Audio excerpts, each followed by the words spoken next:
Puji Tuhan, malam hari ini kebenaran firman Tuhan akan dilayani. Kami sebut dengan kasih Pendeta Bapak Dr. Robert Lungkutoy, MTH SPDK. Mohon maaf kalau ada salah sumu. Puji Tuhan.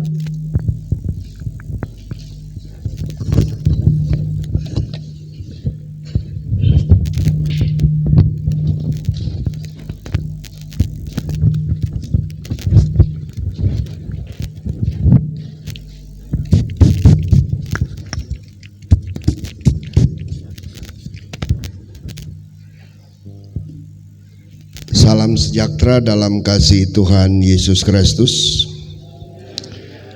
Kembali kita bersyukur kepada Tuhan sebab oleh kemurahan Tuhan kita dapat beribadah pada malam hari ini, dan kita akan dilawati oleh Tuhan melalui kebenaran firman Tuhan.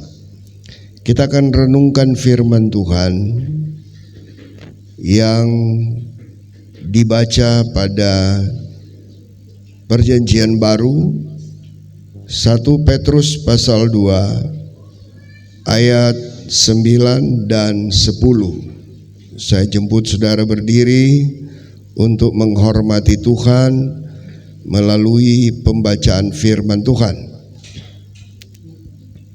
1 Petrus 2 ayat 9 dan 10. Tetapi kamulah bangsa yang terpilih, imamat yang rajani, bangsa yang kudus, umat kepunyaan Allah sendiri, supaya kamu memberitakan perbuatan-perbuatan yang besar dari Dia yang telah memanggil kamu keluar dari kegelapan terangnya yang ajaib.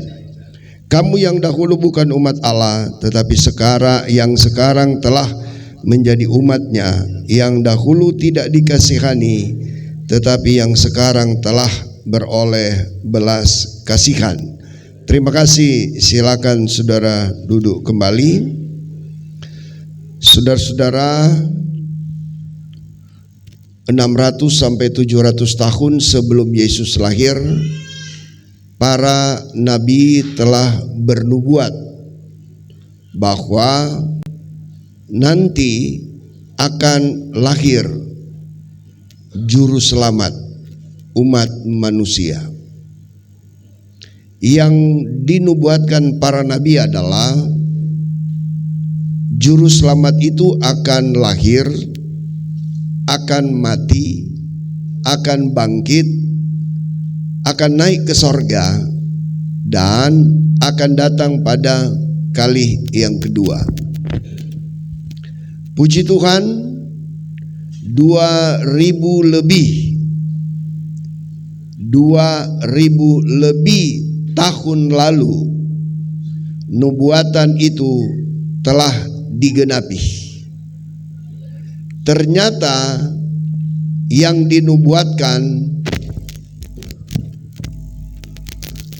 akan lahir, akan mati, akan bangkit, akan naik kembali ke sorga adalah Yesus. Haleluya. Puji Tuhan. Puji Tuhan. Itulah sebabnya 2000 lebih tahun lalu Yesus sudah lahir, Yesus sudah mati, Yesus sudah bangkit, Yesus sudah naik ke sorga.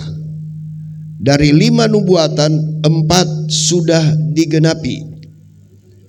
Tinggal 1 yang akan digenapi.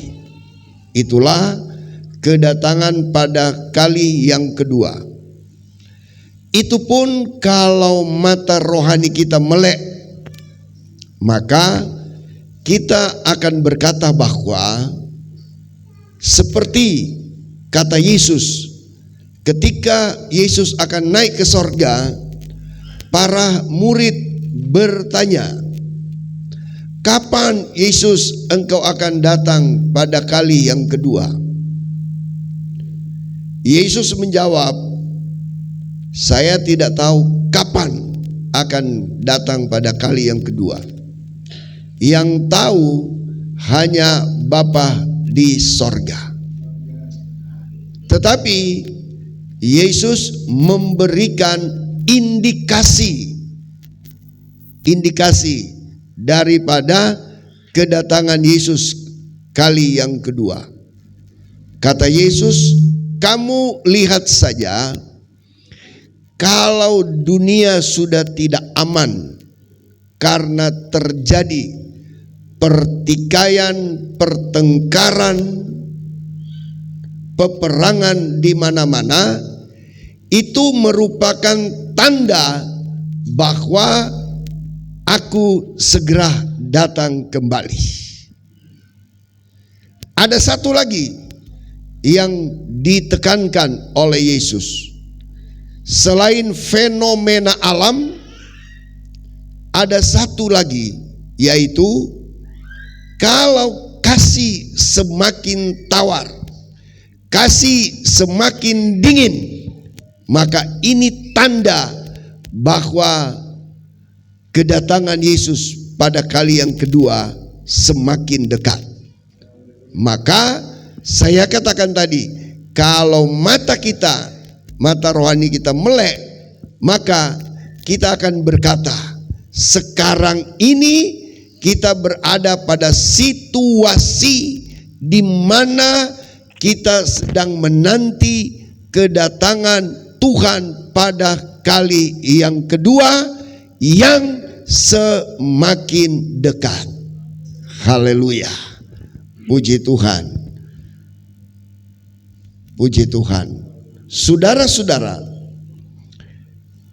tujuan primer, tujuan utama, tujuan pokok daripada kelahiran Yesus adalah menyelamatkan umat manusia. Itulah sebabnya Yesus datang sebagai juru selamat. Haleluya. Yesus datang sebagai juru selamat.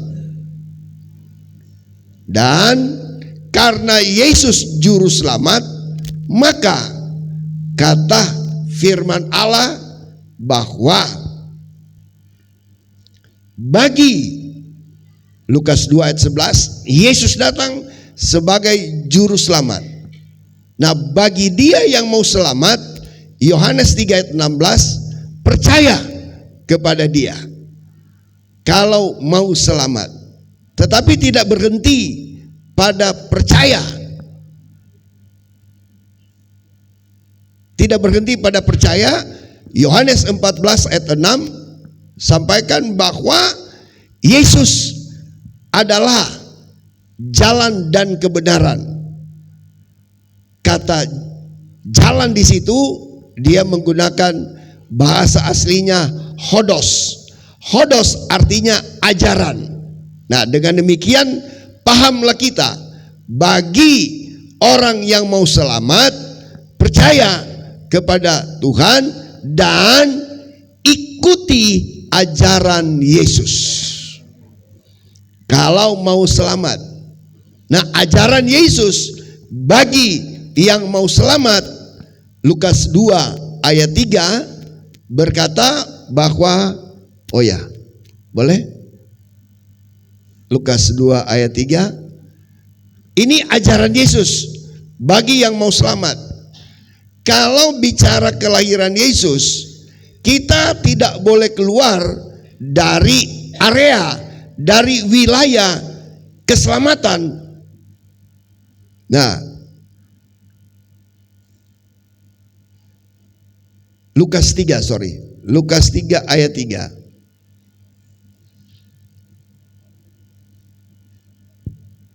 Maka datanglah Yohanes ke seluruh daerah Yordan dan menyerukan, bertobatlah dan berilah dirimu dibaptis dan Allah akan mengampuni dosamu. Haleluya. Ini ajaran Yesus. Kalau mau selamat, percaya, ikut ajaran Yesus. Ajaran Yesus bagi yang mau selamat, lihat firman Tuhan, harus bertobat. Kalau sudah percaya, bertobat. Tidak berhenti pada tahapan pertobatan, masuk pada tahapan berikut, dibaptis. Setelah dibaptis, maka dosa kita diampuni. Haleluya. Nah, kalau sudah diampuni dosa kita, baru boleh kita bicara bahwa saya sudah selamat. Puji Tuhan. Nah, kalau sudah selamat, Matius 3 ayat 17, kalau sudah selamat, mari kita lihat. Lalu terdengarlah suara dari sorga yang mengatakan, lihat, pertama, inilah anakku yang kukasihi. Menjadi anak Allah. Tempo hari menjadi olokan, menjadi ejekan. Kenapa? Karena setiap kali baku dapat orang kalau bercerita, oh anak Tuhan, anak Tuhan, anak Tuhan. Orang lain sepertinya tersinggung. Sehingga mereka berkata, kalian anak Tuhan, not orang anak apa? Jelaslah firman Allah. Kalau sudah percaya, bertobat, dibaptis. Ketika dibaptis, lihat, dosa diampuni. Setelah dosa diampuni, maka menjadi anak Tuhan. Haleluya. Puji Tuhan.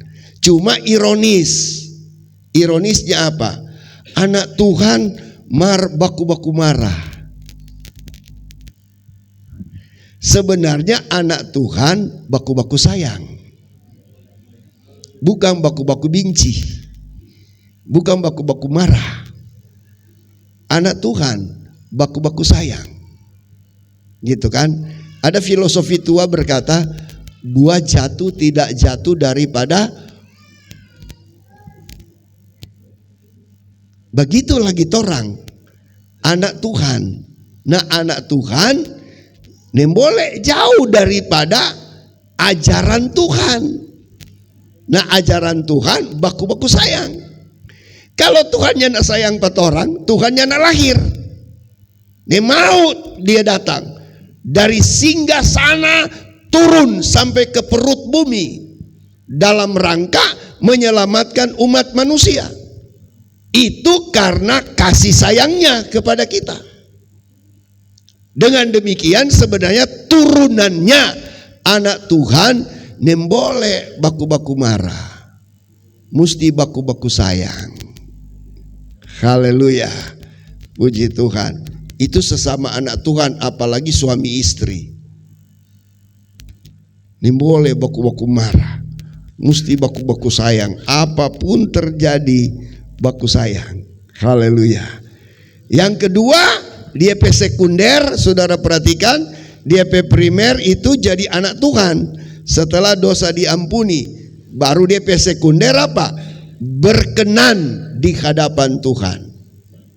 Puji Tuhan. Berkenan. Asal kita sudah mengikuti proses tadi. Dan akhirnya Filipi 3 ayat 20 berkata,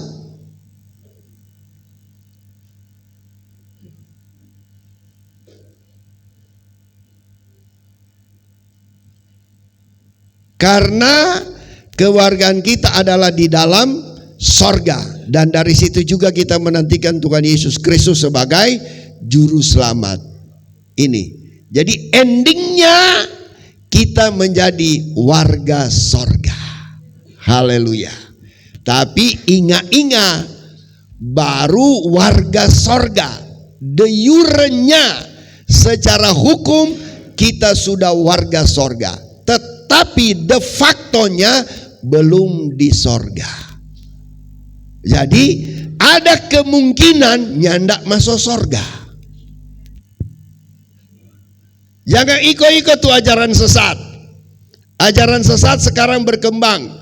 Kalau so percaya, so warga sorga, apapun yang mau dibuat tetap masuk sorga.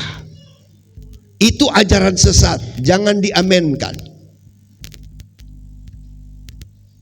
Baru terdaftar sebagai warga sorga, belum di sorga.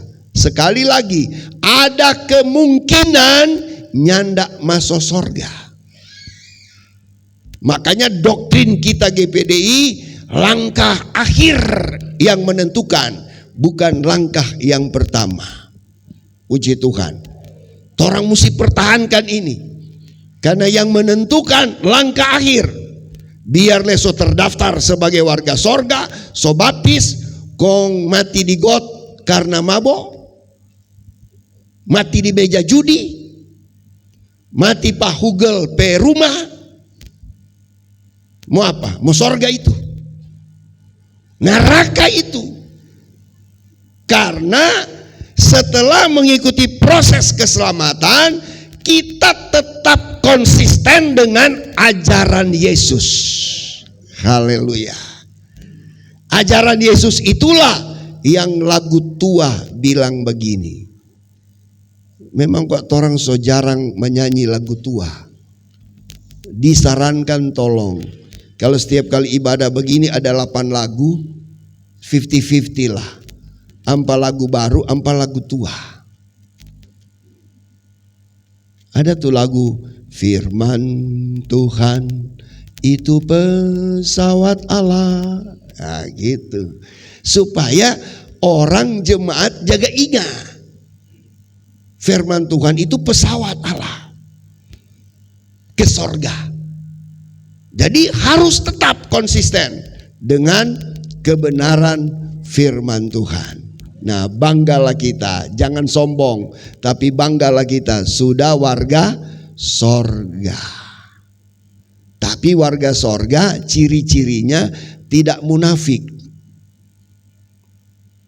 satu dengan yang lain. Kalau marah-marah, di muka-muka marah, bro, kita marah, kita nak suka begitu. Oh kenapa? Bla bla bla bla gitu. Jangan baku dapa, odoh manis lembut, muna. Kalau mati dalam sementara munafik, neraka bukan sorga. Makanya jangan ada seperti itu. Nah, puji Tuhan, kita lihat bagian kedua tadi. Garis bawahi bahwa Dia yang telah memanggil kamu keluar dari kegelapan.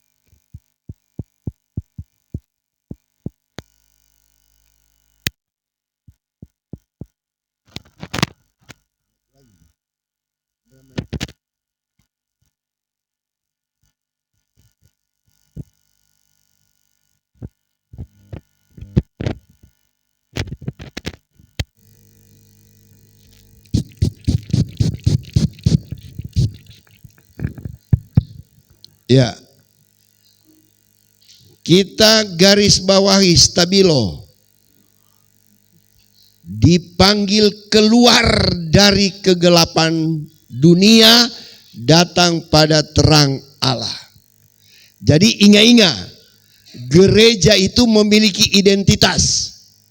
Identitasnya adalah pertama, dipanggil keluar dari dunia. Keluar dari dunia. Keluar dari dunia. Baru yang kedua, Markus pasal 16 ayat 15. Markus 16 ayat 15 bilang apa? Lalu ia berkata kepada mereka, pergilah ke seluruh dunia, beritakanlah Injil kepada segala makhluk. Jadi dalam 1 Petrus pasal 2 tadi ayat 9, kita keluar dari dunia. Tapi Markus 16 ayat 15, kita disuruh kembali masuk ke dalam dunia. Amin. Haleluya. Puji Tuhan. Keluar dari dalam dunia. Ini yang namanya eklesia. Ekkaleo. Dipanggil keluar dari dunia, datang pada terangnya Allah. Jadi kalau mau mengaku gereja, gereja itu dalam artikulasi kan ada 3. Gereja secara fisik, bangunan gereja seperti ini. Baru gereja secara denominasi, GPDI, itu gereja. Baru yang ketiga, gereja eklesia, individual, gereja secara individual. Tetapi gereja eklesia itu terdiri dari para individual yang berkumpul, berkelompok. Nah makanya setelah terciptanya, terbangunnya kumpulan ini, kelompok ini harus diatur oleh organisasi, oleh denominasi. Sebab kalau tidak diatur bermasalah. Sedang soator bermasalah, apalagi tidak diatur. Nah makanya harus diatur. Tetapi yang akan ke sorga, ya, yang akan ke sorga bukan gedung gereja. Yang akan ke sorga bukan denominasi. Tetapi yang akan ke sorga individual, pribadi, eklesia, gereja itu. Saya dan saudara. Tapi kita bersyukur, kita berada di denominasi yang ajarannya adalah ajaran Yesus. Haleluya. Itu perlu disyukuri saudara. Yang sulit sekarang ini kalau kita berada di satu denominasi yang ajarannya di luar Yesus. Puji Tuhan. Haleluya. Saya bangga ada di GPDI yang ajarannya utuh keseluruhan menurut ajaran Yesus. Puji Tuhan. Bangga. Berarti dengan denominasi ini saya bisa masuk surga. Karena ajarannya adalah ajaran Yesus. Haleluya. Bukan ajaran manusia. Ya. Makanya meleklah mata rohani kita. Lia-lia. Orang sekarang ini ada di satu denominasi yang ajarannya ajaran Yesus atau ajaran manusia. Saya sarankan kalau ada yang mengajar ajaran manusia, saudara cepat beranjak dari situ. Keluar dari situ. Bagaimana apa yang situ? Ajaran bukan ajaran Yesus. Sementara ini gereja. Puji Tuhan. Nah sekarang pertanyaan, orang itu dikeluarkan dari dunia, apa yang kita tinggalkan di dunia? Yang kita tinggalkan di dunia seperti apa? Apa yang kita tinggalkan? Galatia pasal 5 ayat 19 mulai. Ayo.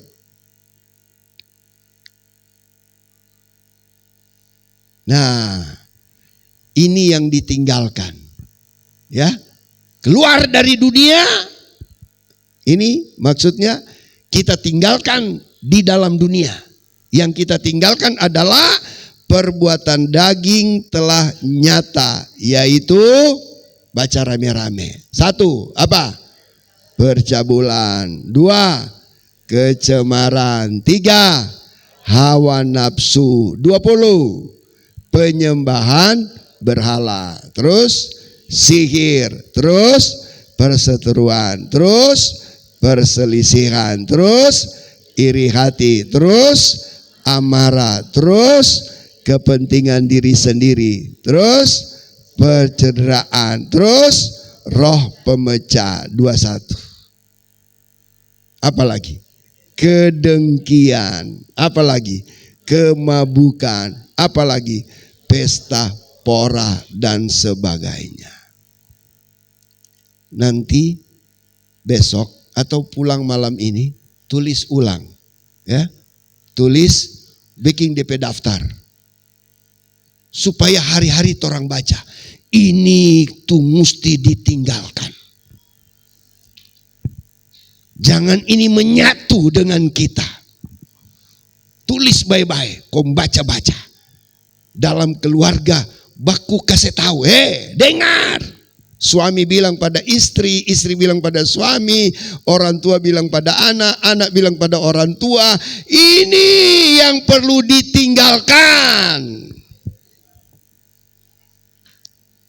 Harus tinggalkan ini. Ada pesta pora, tidak dilarang pesta, tapi jangan pesta pora. Sebab kalau so pesta pora, so lupa ibadah. Makanya itu harus ditinggalkan. Kedengkian ditinggalkan. Amin. Haleluya. Mau tinggalkan itu? Iya. Kalau so bertobat, so percaya, so bertobat, so baptis, so jadi warga sorga, suka atau tidak, tinggalkan itu.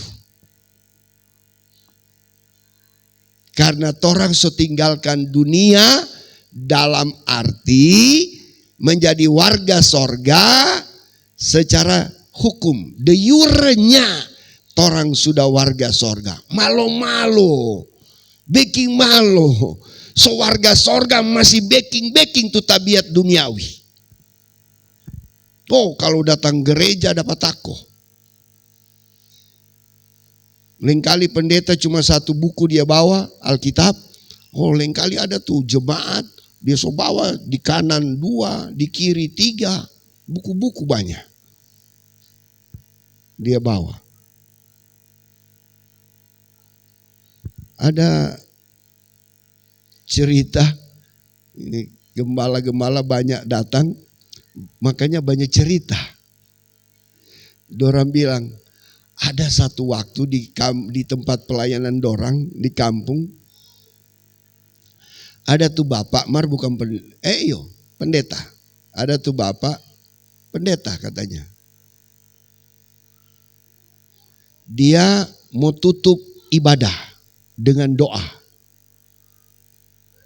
Mau tutup ibadah dengan doa, dia datang, nyandak berdiri di mimbar komang. Iya ta? Torang kan yang boleh berdiri di mimbar toh. Kalau saya berdiri di mimbar, saudara pasti lari, sirkus. Toh? Berdiri di belakang mimbar. Lain kali gua torang aja salah bilang. Mau permoi jadi besahe. Saya mengundang bapak ini datang di atas mimbar. Oh, gimana ini? Nah, dia ketika dia berdiri di belakang mimbar, jemaat dia suruh berdiri. Nah, rupanya ini pendeta agak pendek sedikit gitu. Nah, mirip Sakeus. Pendek. Dia bilang, "Kita berdoa." Habis bilang kita berdoa, tabadiang. Ini jemaat lama-lama akhirnya kan jemaat buka mata. Siapa ini pendeta so nak berdoa? Dorang lia. So nyandak berdiri. So tadudu. Setengah tarika. Kiapa? Dia kotek so teler. Saya bilang, bicara betul ini om. Terjadi betul. Di tanpa 4 orang. Gitu. Makanya saudara jangan heran. Saya pernah ditanya, pendeta, kira-kira ada pelayan, ada pendeta mau masuk neraka? Kita bilang ada. Masa ada? Baca baik-baik Matius 7 ayat 23, 22, 21. Itu ayat yang menyatakan ada pelayan, ada pendeta yang masuk neraka. Betul, iya. Coba orang baca dulu ini. Matius 7 ayat 23.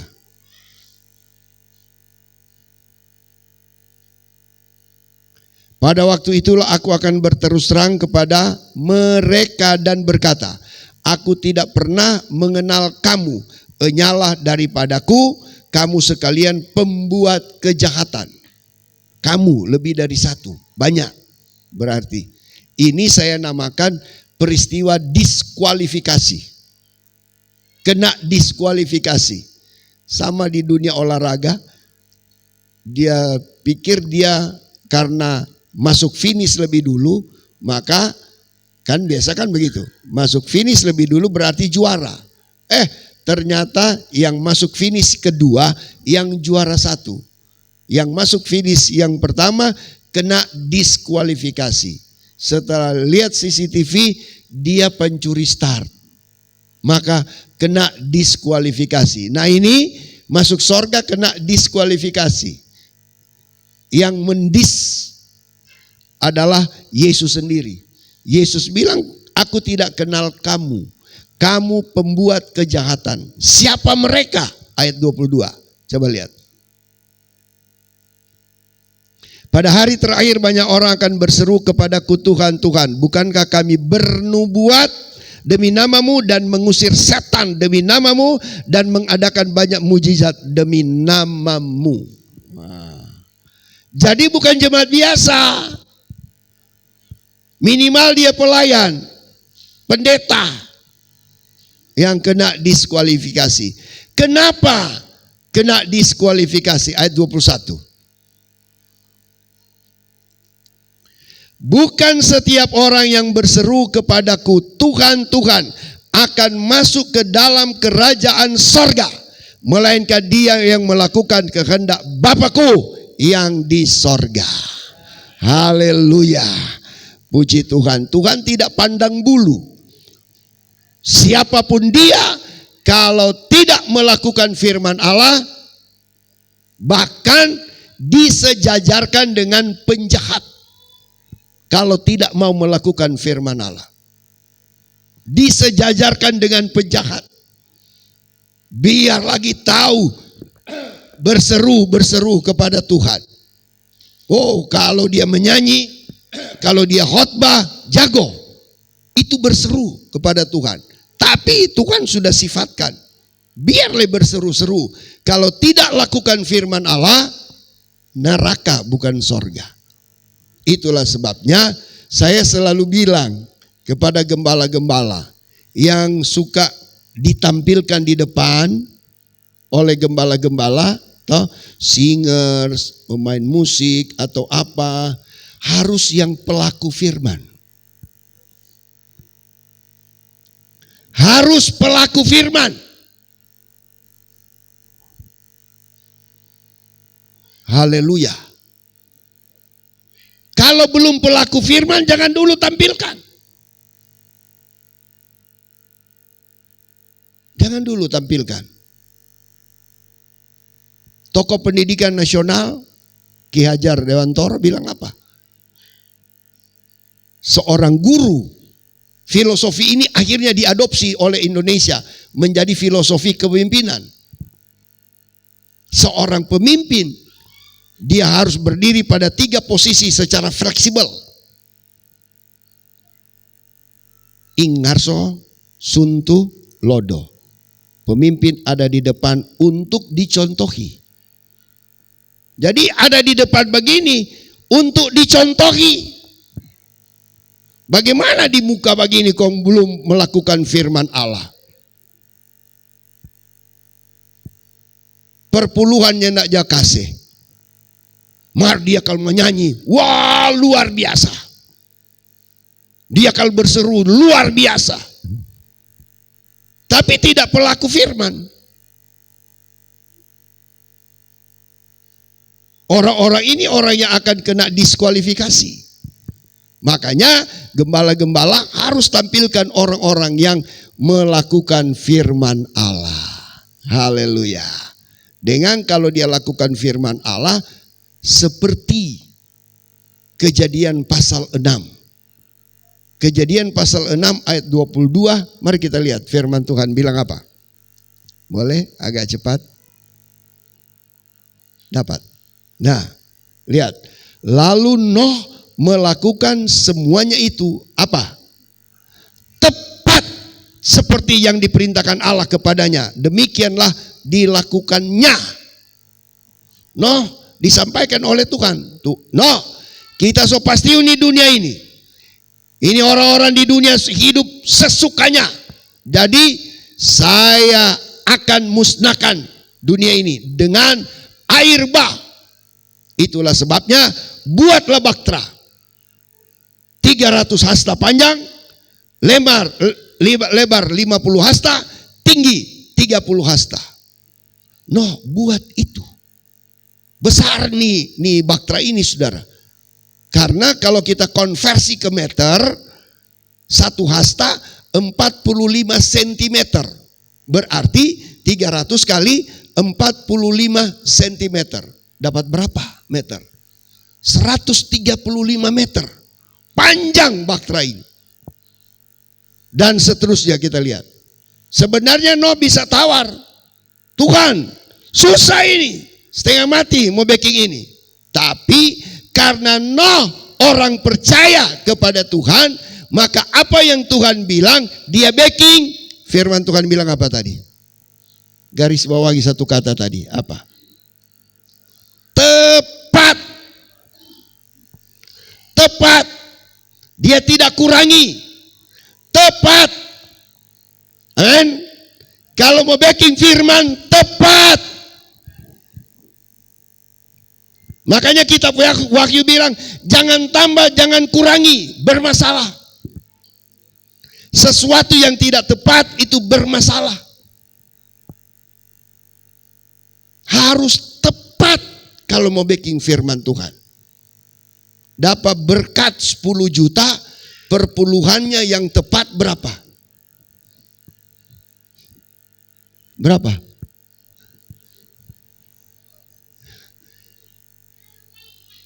Berkat 10 juta melakukan firman Allah tepat harus 1 juta. Kalau dia bawa 500, tepat atau tidak? Tidak. Masih banyak orang tidak tepat melakukan firman.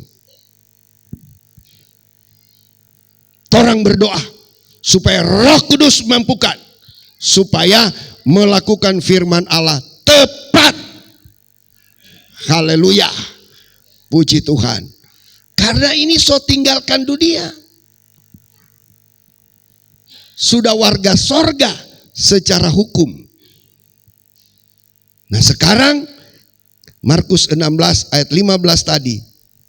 Kita disuruh masuk lagi ke dalam dunia. Kalau orang berpikir bagaimana ini Tuhan ya. So kasih keluar pak orang. Suruh masuk ke dalam dunia. Makanya ada orang cerita, katanya di Indonesia ini ada satu pendeta, dia naik turun dunia sorga. Kita bilang ini pendeta bodok. Kenapa bodok? So di sorga terek keluar ulang. Kage ngana suka balik kok ndak masuk baru. Masa ada begitu masuk keluar sorga? Cerita saja. Kita disuruh masuk lagi ke dunia dengan misi. Misi kita masuk ke dalam dunia apa? Matius 5. Ayo. Mari terang baca. Matius 5 ayat 13 dan 14. Apa? Misi kita masuk ke dunia. Lalu ia berkata, kamu adalah garam dunia. Jika garam itu menjadi tawar, dengan apakah ia diasinkan? Tidak ada lagi gunanya selain dibuang dan diinjak orang. Nah, jadi orang masuk ke dunia ada tugas pokok. Apa? Garami dunia. Haleluya. Baru 14 apa? Kamu adalah terang dunia. Jadi Tuhan suruh masuk ulang ke dunia. untuk menggarami dunia, untuk menerangi dunia. Haleluya. Pertanyaan, mau garami dunia dengan apa? Dengan garam dapur. Mau terangi dunia dengan apa? Dengan lilin. Kita disuruh garami dunia. Kita disuruh terangi dunia dengan, baca ulang tuh Galatia pasal 5 tadi. Mari kita lihat. Galatia pasal 5 ayat 22. Kita terangi dunia, kita garami dunia dengan ini. Ini dia. Ya. Tetapi buah roh ialah, baca sama-sama, kasih, sukacita, damai sejahtera, kesabaran, kemurahan, kebaikan, kesetiaan, terus kelemah lembutan, penguasaan diri. Amin. Terangi dunia, garami dunia dengan ini. Balik ulang tadi 22. Pertama, dengan kasih. Haleluya. Orang terangi dunia ini dengan kasih. Garami dunia ini dengan kasih. Haleluya. Apa itu kasih? Kan ini abstrak. Mana tuh kasih? Dijabarkan secara konkret.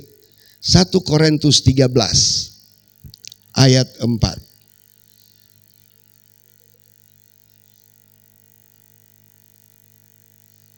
Nah, baca sama-sama. Ini tuh kasih. Kasih itu sabar. Kasih itu murah hati. Ia tidak cemburu. Ia tidak memegahkan diri. Tidak sombong. Terus 5. Ia tidak melakukan yang tidak sopan. Sekarang banyak orang sopan. Tidak mencari keuntungan diri sendiri. Tidak pemarah. Tidak menyimpan kesalahan orang lain. Oh sekarang, biar so berlutut minta maaf, dia bilang langkahi dulu kita pemayat. Betul mati. Baru itu, sesuai permintaan.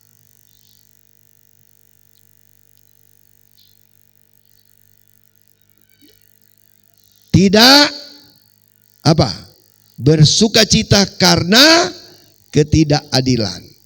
Makanya keadilan harus dikejar. Harus. Tetapi karena kebenaran. Kebenaran harus dikedepankan. Cuma kan ada filosofi tua. Secepatnya dusta berlalu, akan terkejar oleh kebenaran. Biar boba sambunyi, mau dapa. Karena kebenaran dusu-dusu. Ngana mau lari sampai di mana?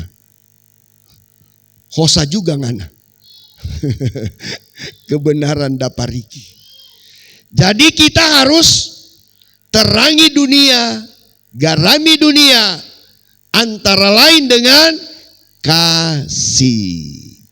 Sebab Yesus lahir itu wujud bahwa Allah mengasihi saya dan saudara. Haleluya. Puji Tuhan. Puji Tuhan. Masih 1 Korintus 13 ayat yang terakhir. Coba 1 Korintus 13 ayat yang terakhir. Dari 1 Korintus 13 ayat berapa itu? Ayat 13. Ya. Demikianlah tinggal ketiga hal ini, yaitu iman, pengharapan, dan kasih. Dan yang paling besar diantaranya ialah kasih. Karena iman dan pengharapan itu vertikal kepada Allah. Sementara kasih horizontal. Firman Tuhan bilang kasih lebih besar. Kenapa? Kalau bicara iman, bicara pengharapan, itu sentuhannya kita dengan Allah. Tapi bicara kasih horizontal, sentuhannya sesama manusia. Berat memang untuk lakukan itu. 1 Yohanes 4 ayat 8, boleh? 1 Yohanes 4 ayat 8. Barang siapa tidak mengasihi, ia tidak mengenal Allah. Sebab Allah adalah kasih. Allah adalah kasih. Saya tutup dengan ayat terakhir. Yohanes 3 ayat 16. Biasa ini baca lebih dulu, tapi ini ayat terakhir. Yohanes 3 ayat 16. Untuk melihat rumusan tentang kasih. Karena begitu besar kasih Allah akan dunia ini sehingga ia telah mengaruniakan anaknya yang tunggal. Supaya setiap orang yang percaya kepadanya tidak binasa melainkan beroleh hidup yang kekal. Kita korelasikan antara 1 Yohanes 4 ayat 8 dan Yohanes 3 ayat 16. Maka kita dapat kesimpulan. Kasih sama dengan pengorbanan. Haleluya. Puji Tuhan. Jadi kalau bicara kasih, bicara pengorbanan. Puji Tuhan. Orang mengasihi dunia ini. Lihat di sekitar kita. Masih terlalu banyak orang yang belum diselamatkan. Tuhan bilang, hei orang-orang yang sudah diselamatkan. Ulurkan tanganmu. Garami dunia, garami mereka di sekitarmu. Istri yang ada malam ini, ada pertanyaan, di mana suamimu? Di mana dia? Masihkah engkau mengasihi suamimu? Garami dia, terangi dia. Dengan kasih. Suami, di mana istrimu? Masihkah engkau menyayangi dia? Terangi dia dengan kasih. Di mana anak-anakmu? Di mana orang tuamu? Di mana saudaramu? Teman-teman hamba Tuhan, di mana jemaat sekarang ini? Jangkau mereka dengan kasih. Haleluya. Puji Tuhan. Tuhan tolong. Tuhan berkati orang semua. Haleluya. Saya katakan tadi, misi kedatangan Yesus utama adalah keselamatan. Tapi ada sekundernya untuk menjamin orang yang selamat tadi yang menumpang di dunia ini. Maka Yesus menjadi raja di atas segala raja. Supaya apa? Supaya orang yang sudah diselamatkan tadi aman, nyaman, di backup oleh raja di atas segala raja. Haleluya. Supaya diberkati. Makanya Yesus menjadi Tuhan di atas segala Tuhan. Supaya ditolong oleh Tuhan. Maka Yesus menjadi tabib di atas segala tabib. Haleluya. Sehingga ketika kita sakit, ada Yesus yang membackup kita. Ketika kita lemah, ada Yesus yang menguatkan kita. Ketika kita bimbang, ada Yesus yang menguatkan kita. Ketika kita susah, ada Yesus menghibur kita. Ketika kita sakit, ada Yesus yang menyembuhkan kita. Haleluya. Dan saudara percaya, Yesus ada bersama dengan kita malam hari ini. Karena kita tidak bisa melihat mana Yesus. Sebab Tuhan Allah itu ruah, roh adanya. Angin. Kita tidak bisa melihat mana itu angin. Kita hanya bisa meraba dan merasakan ini angin. Ketika angin bermanifestasi, dia meniup sesuatu, kita berkata ada angin. Demikian pula Allah kita. Kita tidak bisa melihat mana itu Allah, tetapi kita bisa merasakan ketika Allah bermanifestasi dalam hidup kita. Ketika kita dijamah oleh Tuhan, haleluya, kita rasakan Allah itu ada. Amin. Haleluya. Saudara percaya Allah itu ada? Saudara ada keperluan, ada permohonan? Kalau saudara ada keperluan, ada permohonan, angkat tanganmu sekarang. Silakan. Angkat tanganmu. Saya tantang yang ada keperluan saja. Yang tidak ada keperluan jangan angkat tangan. Yang ada keperluan saja. Yang ada persoalan. Yang ada masalah. Engkau angkat tangan. Mungkin sakit penyakit. Engkau yang angkat tangan. Sebab engkau tahu ketika engkau angkat tanganmu, tangan Tuhan turun dan Tuhan jamah. Kita percaya ketika Tuhan jamah, maka ada mujizat terjadi. Ketika Tuhan jamah, ada keajaiban terjadi. Haleluya. Haleluya. Haleluya. Haleluya. Puji Tuhan. Puji Tuhan. Puji Tuhan. Tinggi dengan iman. Kita ada di atmosfer sorga saat ini. Kita rasakan hadirat Allah. Tuhan sedang lawati kita saat ini. Yesus. Haleluya. Puji Tuhan. Hormati hadirat Tuhan. Puji Tuhan. Rasakan hadirat Tuhan. Kita akan dipuaskan. Kita dikenyangkan oleh hadirat Tuhan. Haleluya. Haleluya. Puji Tuhan. Puji Tuhan. Saudara dengar.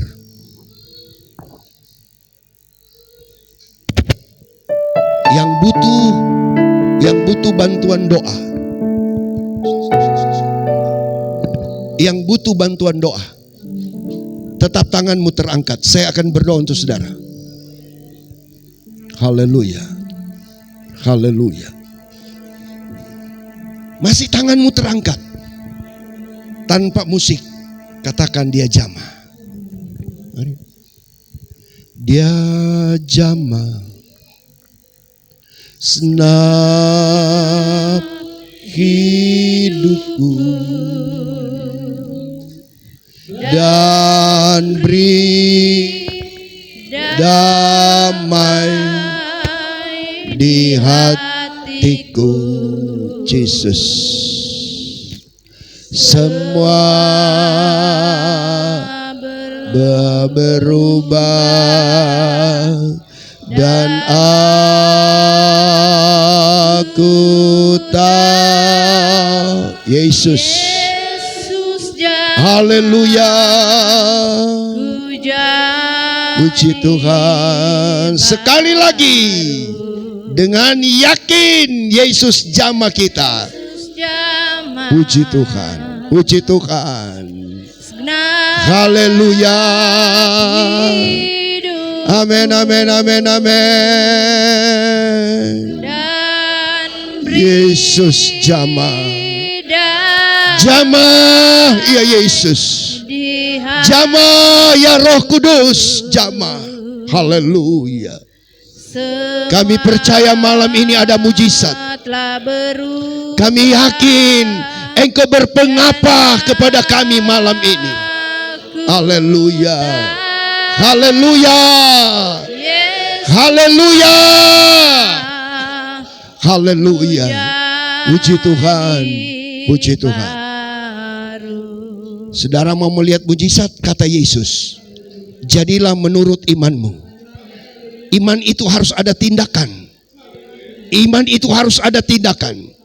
Saudara mau dijamah malam ini, saudara harus ada tindakan. Harus ada iman. Tindakanmu, imanmu malam ini. Silakan berdiri di tempat dudukmu. Haleluya. Dan saudara yang mau didoakan pada saat ini, saudara boleh tinggalkan tempat duduk. Ada di depan altar sini. Saya doa untuk saudara. Hitungan kelima saya berdoa. 1, 2, 3. Lari. Puji Tuhan. Ada mujizat terjadi. Haleluya. Haleluya. Haleluya. Haleluya. Haleluya. Puji Tuhan. Puji Tuhan. Puji Tuhan. Puji Tuhan. Puji Tuhan. Malam ini bukan sekedar perayaan biasa, tapi benar-benar kita dilawati oleh Tuhan. Malam ini kita alami mujizat daripada Tuhan. Haleluya. Puji Tuhan. Mari hamba-hamba Tuhan kita berdoa. Haleluya. Dalam nama Yesus. Dalam nama Yesus. Dalam nama Yesus. Dalam nama Yesus. Dalam nama Yesus. Dalam nama Yesus. Dalam nama Yesus. Dalam nama Yesus. Dalam nama Yesus. Dalam nama Yesus.